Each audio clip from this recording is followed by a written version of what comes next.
Salatu wassalam ala Rasulillah.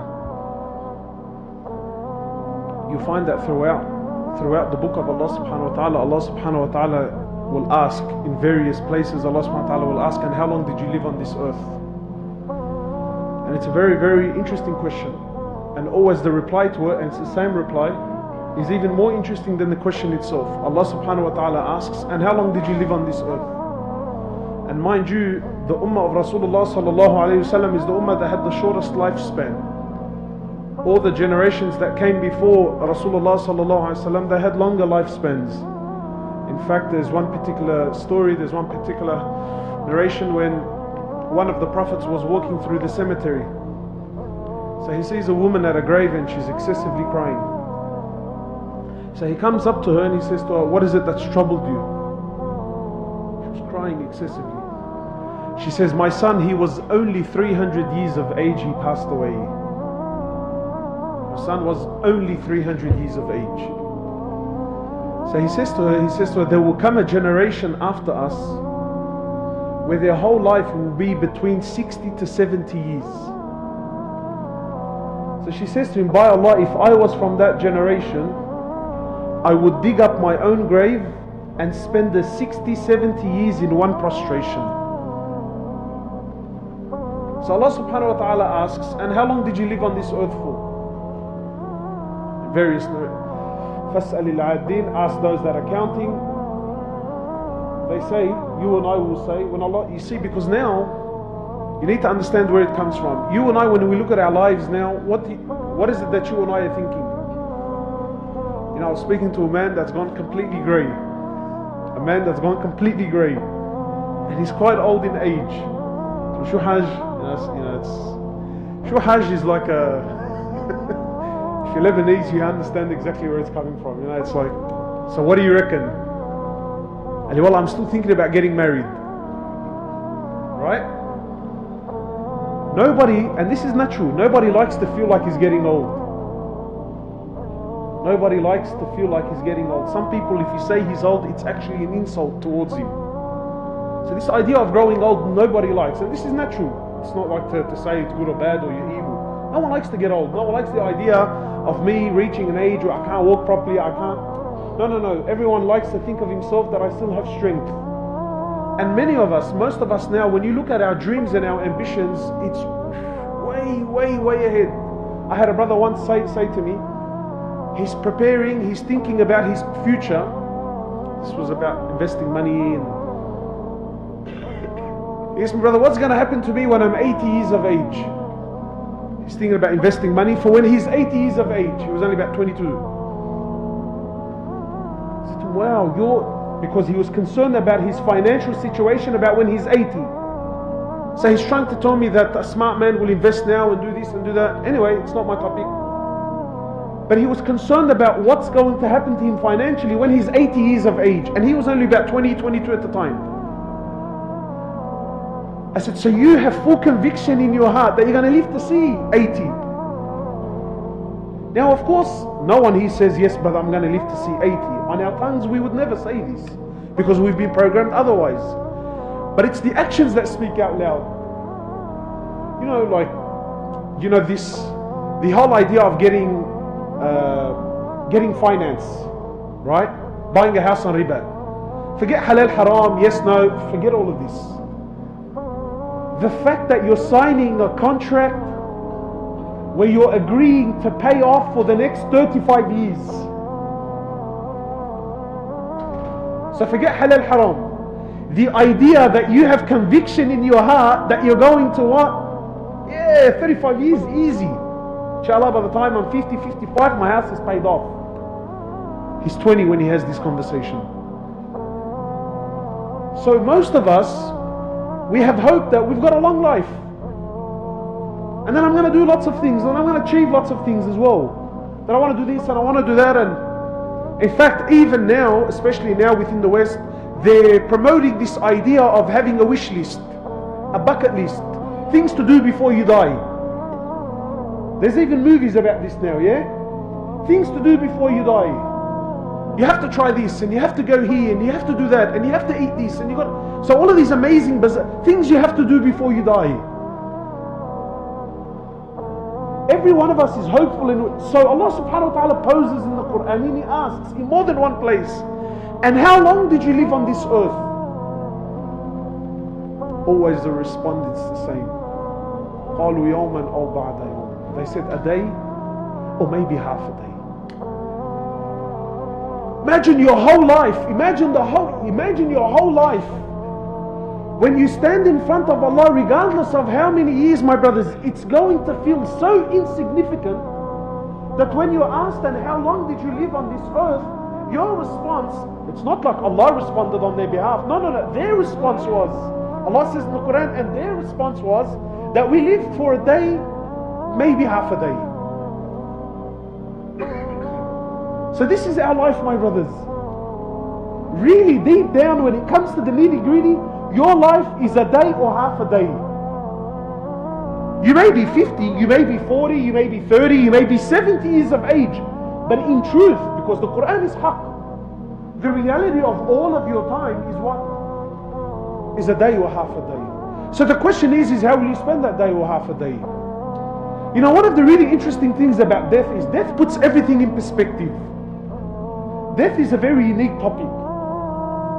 Death can sometimes be, come on, timing, now's not the time. So death can be one of those ones, you know. Brother, people are getting married. Really, now's not the time to speak about death. Alright. And death can be, so spot on. Someone's just died, feelings are really... But this topic, death, wallahi, why? Because it puts everything in perspective. Sometimes you'll have people on two extremes of the scale. And today my topic is not about right and wrong. Forget halal, haram, right and wrong. It's just about putting things in perspective. So I'll give you an idea. Yesterday the Shaykh gave an amazing speech. For those of you that were here, he spoke about the Quran. I'm sure he moved something in your heart. Sometimes you watch these kids, you know, for 2 years, 3 years, they're sitting there and they're nodding their head. And sometimes you can't help but feel in your heart that, wallahi haram, bro. Come on, man. Right? Sometimes you hear about someone that went to study deen, only deen, nothing else. He went to study for 10 years, and so there's a part of you that just thinks, And sometimes you hear about some weird case, you know, where you know, someone prayed his 5 prayers in the masjid for 10 years straight. You think, Father, this guy had nothing better to do in his life, bro. Didn't you have to work? Didn't you have to travel? Didn't you have to do this, that, and the other? And sometimes you hear of course, the extreme opposite. People that left their houses, and just traveled for years on end. People that gave a company 40 years of their life, 40 years. So regardless of how you feel about this, when you think about death, it puts everything in perspective. Sometimes I've had conversations with people where they tell me, bro, wallahi, this is too much. If deen, relax, man. Lighten up a bit, cuz. Well, yes, that's right. Yani, in certain aspects, you're right. But even the most extreme of people, even the most distant of people, if you were to bring an individual and tell him, my brother, look, you definitely only have 3 days to live. Look what happens when death comes into any topic. Brother, you definitely only have 3 days to live. And see the mindset. You know, sometimes you have to give some sort of targheeb, yani some motivation to get people to read Quran and to do this, that and the other, right? But wallahi, if a non-Muslim doctor, let's say a non-Muslim doctor, you went in there, may Allah subhanahu wa ta'ala protect us and preserve us all and give us a long, good, healthy life, right? But let's say, for instance, you went to some doctor and he said to you, look, we've looked at all the x-rays, we've looked at all of your reports. My friend, you definitely have some sort of illness. You'll be gone within a week. Not a single one of us here needs any sort of motivation. Wallahi, if you had yaqeen in your heart that you're definitely only going to live for 1 more week, I ask you by Allah, would anyone here go to work? And again, it's not right or wrong. I'm not saying. Would anyone here go to work? Would you go fishing? It's not haram. Is it haram to go to work? Wallahi, it's not haram. It's haram to go fishing? It's not haram. But look how when death comes in, look at what it does to the mindset. Death puts everything in perspective. And that's why the Prophet of Allah in the Sahih Hadith, he says, increase, remember death much, remember it lots. Because what does it do? It always brings you back. You know, it's like you pull in the reins, you jump on the brakes. Death always puts everything in perspective. And this idea of, my brothers, that, well, what do you mean 50, 60 years, and when I stand in front of Allah it's only a day or half a day. Don't think of akhirah. In this dunya I can prove it to you. From last Ramadan, the last year, what can you remember of it? Grab a pen and paper, write down, what can you remember? How much, wallahi, how much can you jot down? A page? 2 pages? One complete year, how much can you write down? Think about the last 10 years of your life. Lahadhat, wallahi, moments. Really, memory, moments. Key issues. And when you die and you stand in front of Allah, your whole life will go in front of you like a flash. And that's why, my brothers, when this question comes up in the Quran, that how long did you live? Ask yourself, if all I have is a day or half a day, how will I spend this day or half a day? Because really, if you break down how much we worship Allah, if you really break it down, it's not much. It's really not much. Now, and unfortunately, I know this is a little bit difficult for some people to swallow, but just bear with me. Some of us give the toilet, the bathroom, more time in a day than what we give the Quran.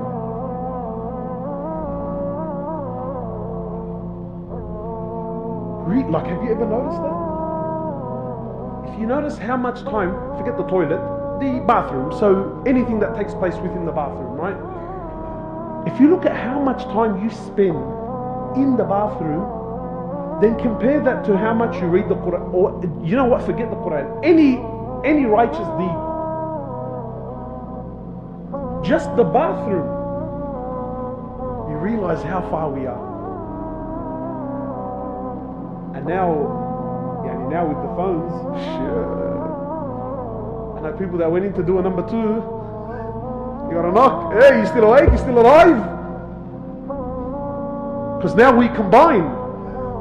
Look, I'm sitting, cuz anyway. Let me check up this and let me check up that. Let me buy and sell this and let me do this. Time. So much time is wasted. So my brothers, wallahi, just to really, every time I hear this verse, it always makes me think, day or half a day. That's bottom line, that's really what your life is. SubhanAllah, you know what the ulama say? They say an amazing statement. They say that when a baby is born, you make adhan in his ear, right? Adhan but no iqamah. And then when you die, there's an iqamah but no adhan. When you die and the janazah prayer takes place, there's an announcement but there's not an adhan for the prayer. So they say really your whole life is between adhan and iqamah. That's really the bottom line. قالوا يوما أو بعض يوم. So ask yourself, how will I present this day or half a day in front of me? We ask Allah subhanahu wa ta'ala to bless us.